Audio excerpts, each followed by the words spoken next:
Hello, everybody. I'm Don Counts. Welcome into Fayetteville Public Utilities. I have our CEO, General Manager, with our monthly report on what's going on, and a big thing going on, and we're going to start off with that we talk about every day, Britt, and that's the water project on the square.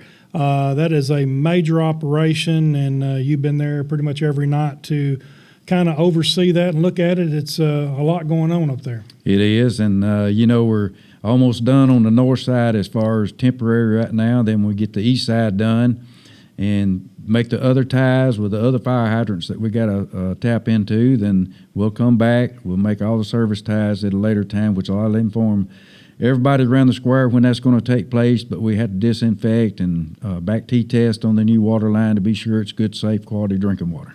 Yeah, let's go back and punt just a little bit. Let's go back to the beginning of this project. How long did that start? When did it start? And how did this come about? This has been coming on for quite a while, and something you've been working on for a while to make this all come together. Yeah, well, we've been working with the state on this project for at least 4 years, or maybe a little longer than that when we first got started, to help try to get some funding on some forgiveness money. And then once we get started, and, it's predicted to be a 3.5-year project, might get done quicker than that. The square is taking a little longer than what the contractors thought. I said 11 weeks, and I think we're going into 4.5 weeks now, or close to 5 weeks, but it's still just going to take a little time because we're running into things we didn't expect to run into. But when you take the system as old as it is, and some of the pipe that's out there that we will be replacing, it's older than 100 years, and it's been a challenge, but we're making it, and it'll be all very good service. I mean, it's got good service now, but the flows and the pressures and all that around the square and the entire area where we're going to be working will be improved tremendously. The infrastructure in the ground now, about how long do you think that's been in the ground?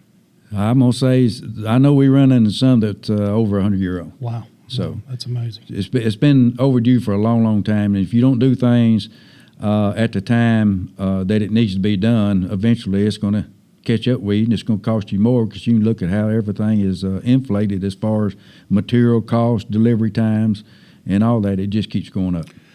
Seems like every city, big city, small city in the United States is struggling with this because as it was put in so many years ago, out of sight, out of mind, worked this many years, but it's time to replace it, and everybody's dealing with it. You see where people are working on it virtually all over the United States. Right, and if you go back when it was initially installed, you can see that it probably met the demand at the time of when the system first was put in. But, as you grow and the more demands and the more restrictions that the state and EPA has put on this, it makes you have to improve your system.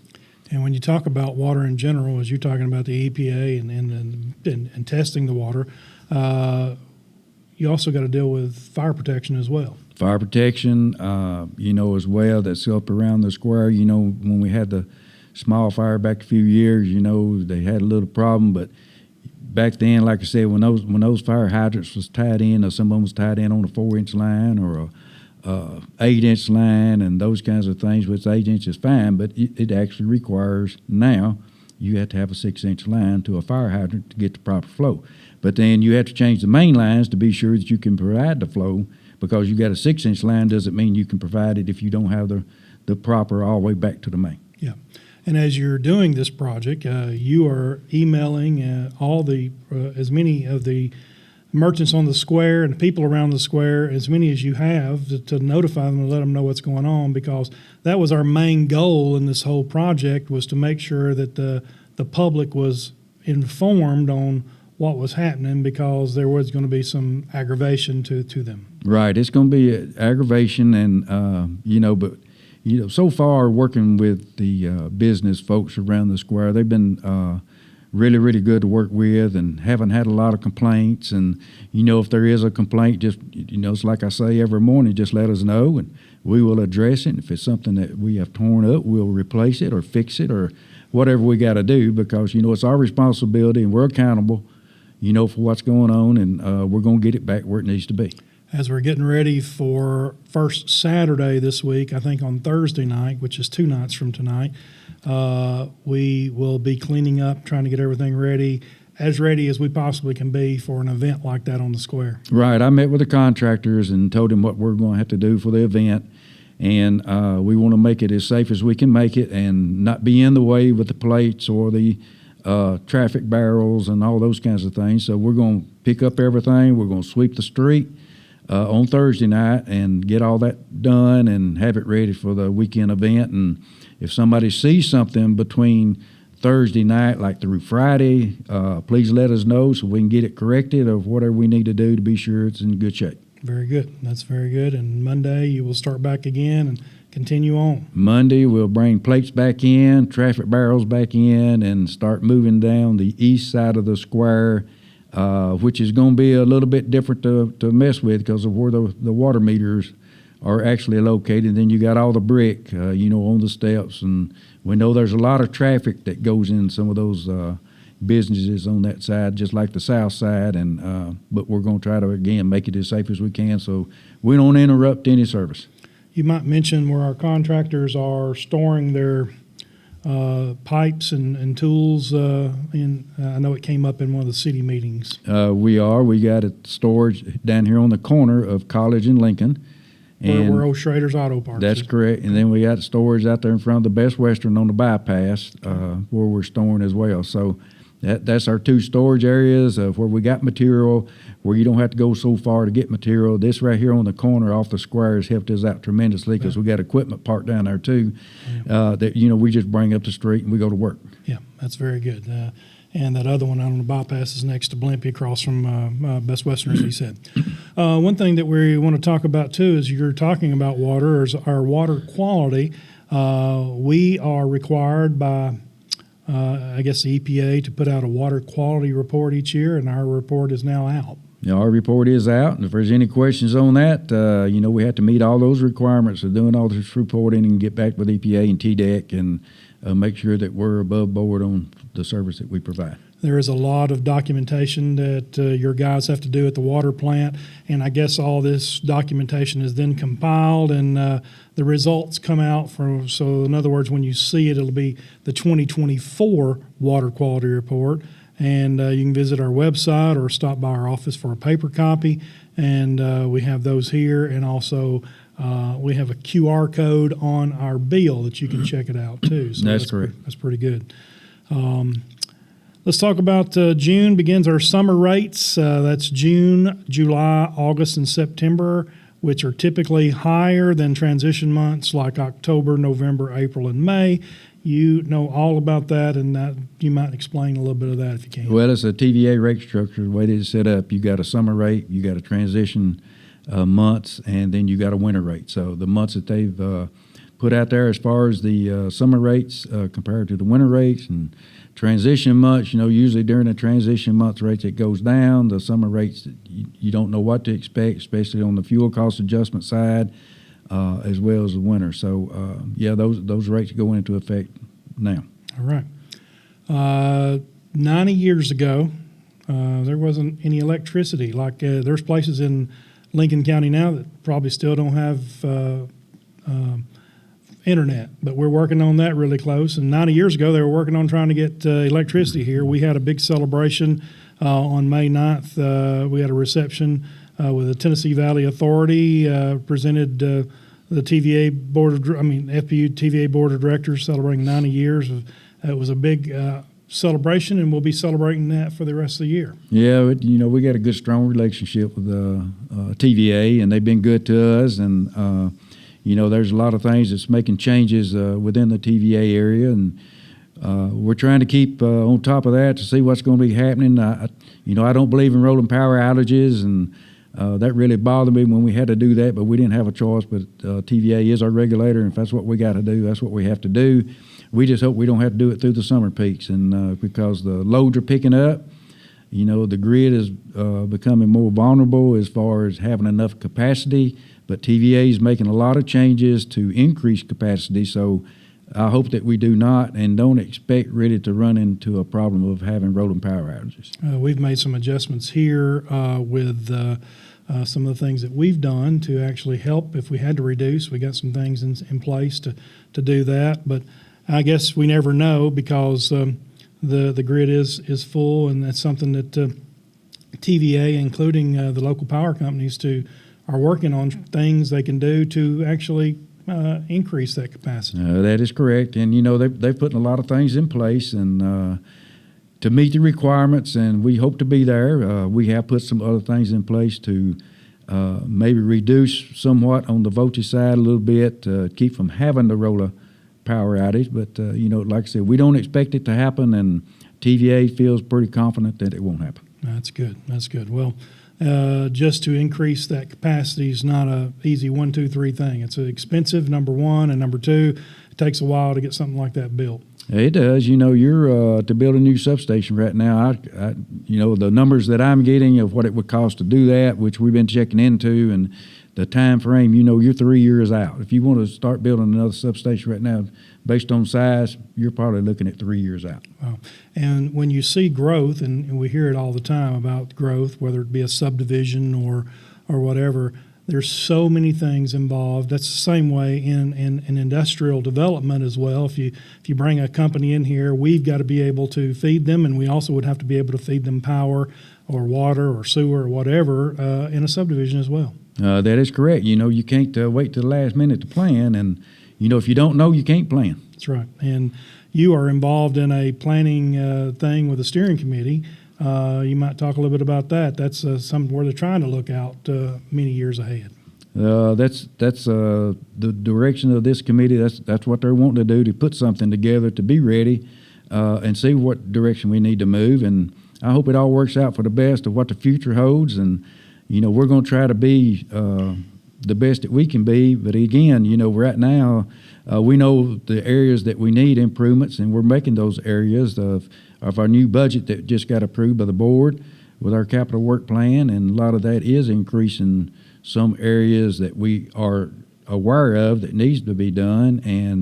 But again, if you're looking at tremendous loading, a big load, it's not going to happen overnight. Yeah. One thing that you have to deal with here as you, the CEO, you have to be looking not just today, but years ahead, even though we're working for today, but you got to be thinking about that, whether it's in electric, gas, natural gas, water, sewer, and even telecom. Got to be thinking about tomorrow. You can't be just thinking about what's going to happen today. No, that's right. You have to be looking forward, because the vision says that you got to try to be as prepared as you can. But again, you have to be a lot of work in doing your diligence on doing these things that that could happen or possibly happen. But you got to take care of what you got first. You spoke at the TVPPA conference, and I think it's their 79th annual conference in Biloxi, Mississippi. Let everybody know what you were on a panel, and you might talk a little bit about some of the things that was discussed. Well, a lot of systems compared to our systems I like to think that we're way ahead, and we were told we were way ahead of a lot of systems of where we are, even with technology, where we are with keeping our employees, those kinds of things. And that means a lot when you hear that. That we're on the right track of doing what we do, and and that even proves in our budget process of when we went through that, of how much since 2011 to now that we've only increased like 2% a year. And the way that the inflation cost is close to 40-something%, and here we are a lot less than that. And that means a lot, because it shows that we're operating efficiently the way that we do our business. That's very good. And you also talked about camaraderie in the workplace. A lot of places you just go to work and come back, but you talk about the fact that we spend more time together than we do with our own families in many cases. Oh, that we do. In a lot of places you're just a number, and we try to remind our employees how much they're appreciated and what it takes to get the job done, even though sometimes it's very demanding. I'll be the first to tell you it's demanding. And, we got to get it done. And like I always say, what's good enough today is not good enough for tomorrow. So we got to always be ready. That's right.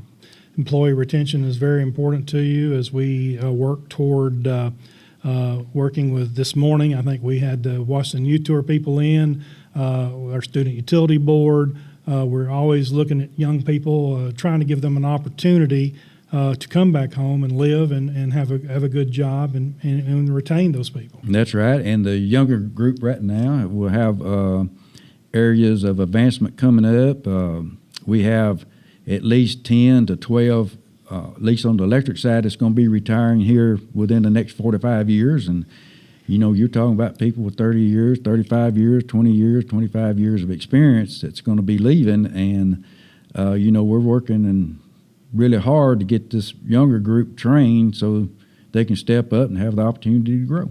Well, they have a good group of men and women here to train the young group coming up, and we got a little time, so we need to focus on getting that done because we never know. We never know. School Uplift at Ralph Askins, Fayetteville High School, and Riverside Christian Academy have enrolled in the School Uplift for 2025-2026 school year. It's a program TVA, Energy Right, and FPU helps schools use energy wise, and schools that complete the program will earn a $10,000 grant to invest in their students and learning, and I know you're proud to be a part of that program. Anything that we can do to help the school systems when it comes to the kids, that's what it's all about for the future. Hands of Mercy Food Distribution, just lately, we were working with TVA to help them out. You might talk a little bit about that program. Well, the Hands of Mercy, we met with TVA to see if we could help out the Hands of Mercy on these food lockers, coolers, and they were able to donate generously to make that happen to help Miss Tina, and we were proud to be part of that. Absolutely, and it's a 24-hour unit that ensures the food collection is discreet and it's accessible after business hours, and we've been involved in actually food distribution before to help them out there as part of our community service, which you're pushed for a lot, and it makes you feel good to be able to work for a company that we get to go out and help others. Exactly. We're going to do those kinds of things as long as we can, and we support the community the best that we can, and we're glad to do that because we are a big part of this community. I think that donation was nearly $50,000. Is that correct? I believe it was. Yeah, very good. Washington Youth Tours, I mentioned just a minute ago, we just got through meeting Zaylin Edmondson from Fayetteville High School, Claire Bradford from Lincoln County High School, and Sierra Fairchild. Is that how she said her name? I know you asked her. I know, I but don't forget. I think that's right. Sometimes these names are confusing. Yeah, she's from RCA. I think that's what she said, and I hope so anyway. They were the winners of this year's 2025 Washington Youth Tour. They'll be participating in the Washington Youth Tour sponsored by FPU and the Tennessee Electric Cooperative. They will be leaving not this Saturday, but next Saturday to go up there, and we're looking forward to a great trip for them. The TAUD is the, let me see if I say this right, the Tennessee Association of Utility Districts. That is dealing with water, is that correct? That's correct. All right. And we work with them on a pre-apprentice program. Again, another thing to hopefully get some young people involved to come back to work here, because working in the water department is not just monitoring things. You've got to have some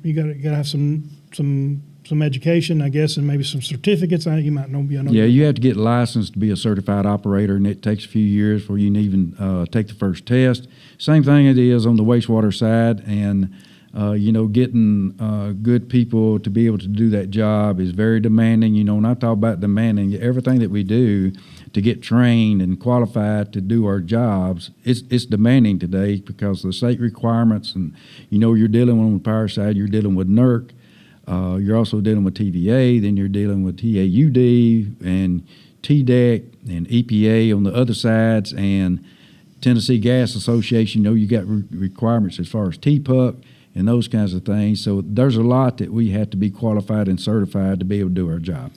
Those tests to be certified, as Britt mentioned, is pretty difficult, very difficult actually, and those guys work in an atmosphere like a lab, and they test the water and a lot of requirements from TDEC, as you mentioned. And so anyway, the TAUD program, these young pre-apprentice program, they get to see this, and they get to see career opportunities and how education helps them out, and also they go through CPR certification with your safety guy. Yes, they do. They get trained on CPR, which is very, very important, and that's part of the requirement. And We was the first ones in the state to offer this TAUD apprenticeship, and now I believe there's others that's involved now offering the apprenticeship as well. Again, it's just hard to find people that's dedicated and has the initiative to do this kind of training to pass those tests to be a certified operator. Absolutely, and we have very good water. In your term of CEO, you seen the old water plant and then developed into this new water plant with the membrane filters. Still, there's a lot of, even back in those days, they had to do a lot of requirements, and also over to sewer, they have to test and make sure that the water that comes in is treated and sent to the community safe, and also the water that goes into the sewer plant goes back out to the water better than we got it. That's correct. With the new technology with the membrane filtration system has helped out tremendously. And, we made space when we built the plant to add additional trains. We call them trains, which they are the filters, and, to increase what you can pump a day. And, so we were set up pretty much for the future for a long, long time. Once, if you add the additional trains, you can pump more water and filter more water. There again, thinking out ahead, because you wouldn't want to build that and a few years later have to add on, so we're ready to add on if we have to. Yeah, very good. There again, when you think about water, we do think about the water quality coming to the homes, but you also deal with that in industries, the requirements of water in industries, and also the sewer requirements in industries as well. Another thing that you have to keep in mind on. Right.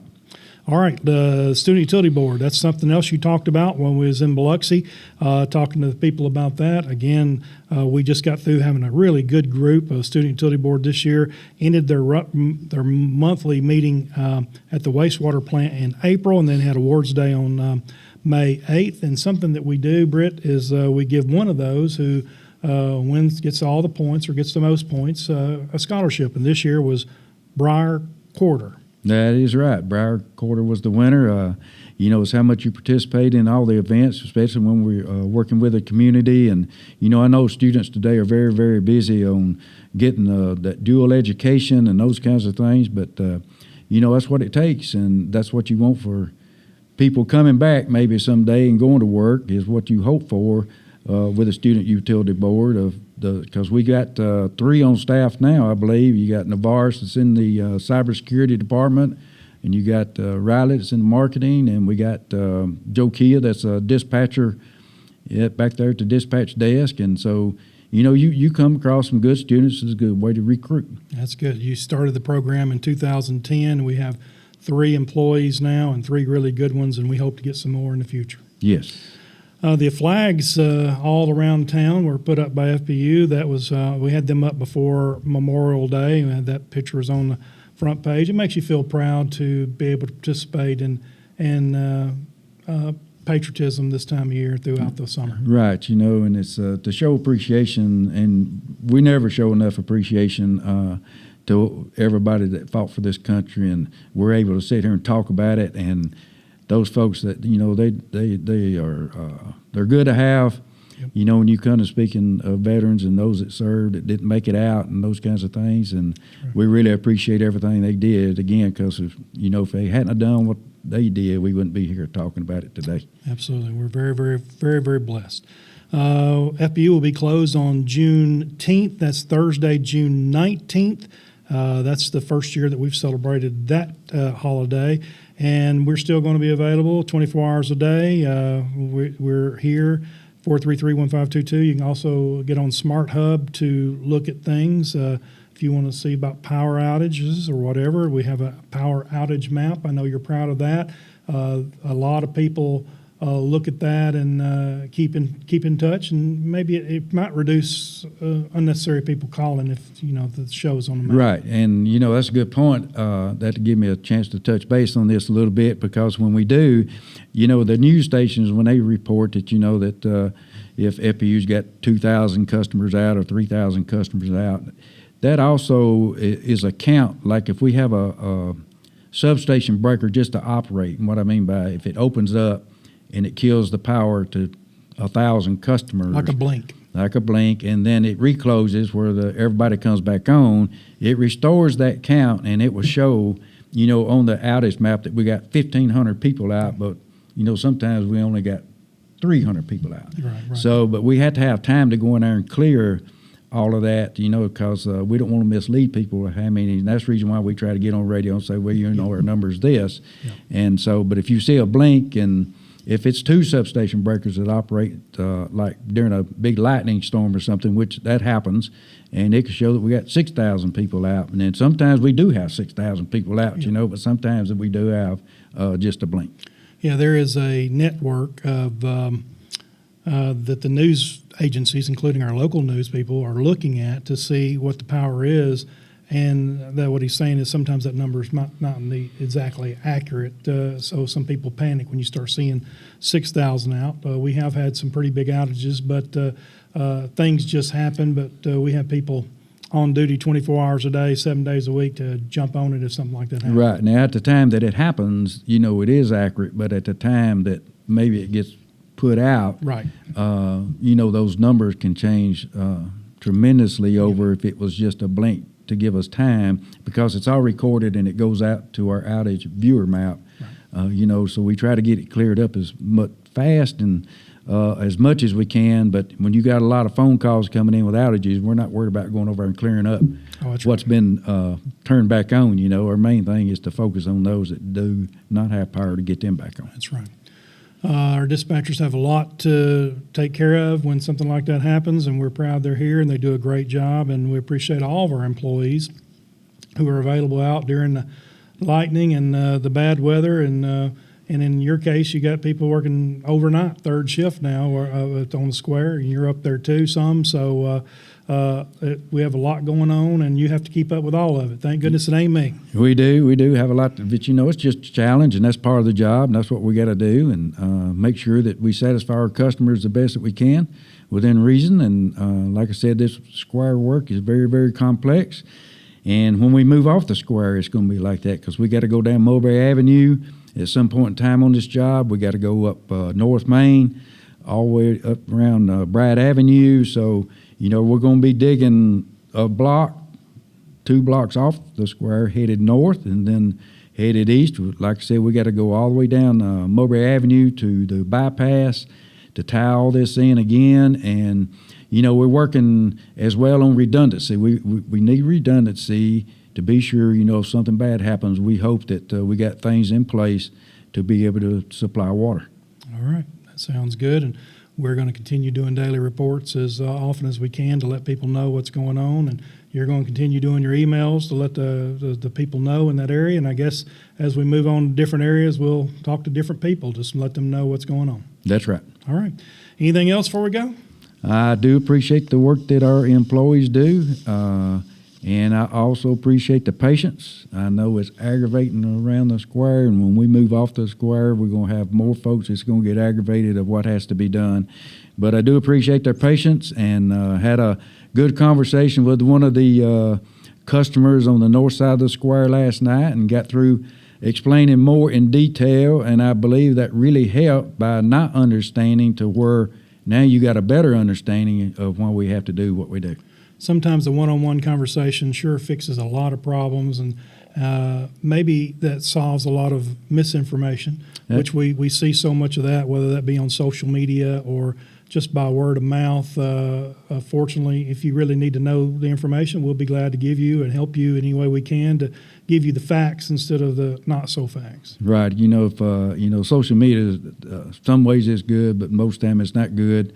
We need more people being positive about things that go on than being negative on things that they don't know what they're talking about. Yeah, we appreciate the local radio with Kim Albright and local paper with Laura Scripps to help us get the information out there correctly as we possibly can. And that's the reason we're doing our updates and everything else that we try to do. But, don't assume. And, you always hear me say, those that know they don't know is one type of people, and those that don't know they don't know is the ones that get on that social media. Yeah, they don't know. We definitely deal with that. I don't want to be one of I want to be in the know. That's why I'm in communication. So you keep me informed, and I'll do my best to get the word out for you. All right. Anything else? That's all I got. All And right. again, I do appreciate everybody's patience while we got this work going on. I think we went long today, but that's all right. We had a lot to cover, and we could have went on more, but we're going to move on, and we'll be back on here next month for another update with our CEO General Manager here at Fayetteville Public Utilities.